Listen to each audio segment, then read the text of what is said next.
So, what happens when two of the world's closest allies go head to head in a high stakes economic showdown? Well, this isn't a war fought with armies. It's fought with tariffs, with friction, and with pressure. This is the anatomy of a modern trade war. To really get what's at stake here, you have to start with the sheer scale of it all. Every single day, $2.5 billion worth of goods and services flow across the US-Canada border. This isn't just trade, it's a deeply woven economic engine that powers both countries. And this is the counterpunch. Nearly $30 billion.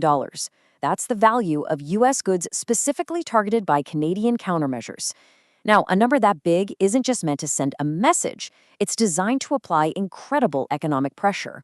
Okay, let's get into it. We're calling this the steel siege, and there's a reason for that. Because what we're looking at isn't some simple wall or blockade. It's a strategic, calculated confrontation designed to create friction, to slow everything down, and to disrupt the flow of one of the most critical materials in modern industry. You know, this is the crucial thing to understand. The headlines might talk about blocking imports, but that's not really how it works anymore.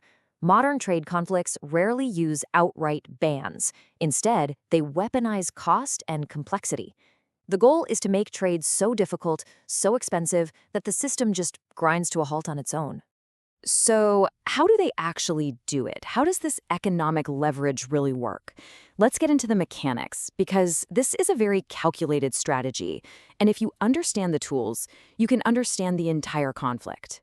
The main weapon of choice here is something called a countermeasure tariff. It's exactly what it sounds like, a direct retaliatory tax. The goal isn't really to raise money. The goal is to inflict targeted economic pain on very specific industries, all to force the other side back to the negotiating table.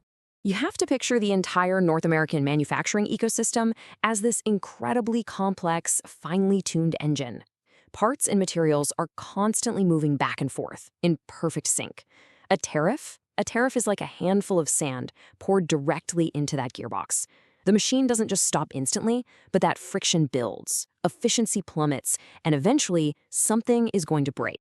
Now, if you look at how this retaliation package was designed, you can see just how strategic it is. It's not random at all. First, you have $12.6 billion targeting steel, the absolute backbone input for manufacturing. Then another $3 billion on aluminum. And then, look at this, a massive $14.2 billion on all sorts of other goods, with the clear purpose of broadening the pain and creating political pressure across as many different sectors as possible. And this is where we get to the ripple effect. Because these high-level strategies, these billion-dollar figures, they don't just stay in government buildings or on corporate spreadsheets. We can actually trace the path from these big policy decisions all the way down to the people and the businesses that feel the real impact. Which, of course, brings us to the most important question of all. With governments making these huge strategic moves, who is it that actually ends up paying the price for this giant political chess game? Because it's almost never the people making the decisions. When businesses suddenly face unpredictable costs and chaotic supply chains, their response is almost always the same, and it happens in a predictable order. First, you cut overtime hours for your workers. Next, you slow down or just freeze hiring altogether. And finally, you delay any big plans for the future. You're put off buying new equipment, you cancel that expansion. This isn't about politics. It's just simple budgeting when you have no idea what's coming next. And that right there is the connection. This isn't some abstract economic theory.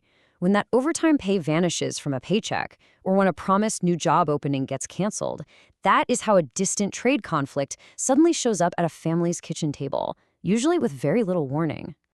For small businesses, the squeeze is even worse. They often run on razor-thin profit margins that can be completely wiped out by a sudden jump in the price of steel.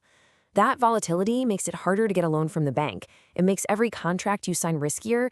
It forces you into this terrible choice. Either you raise your prices and risk losing your loyal customers, or you absorb the cost yourself and risk going out of business.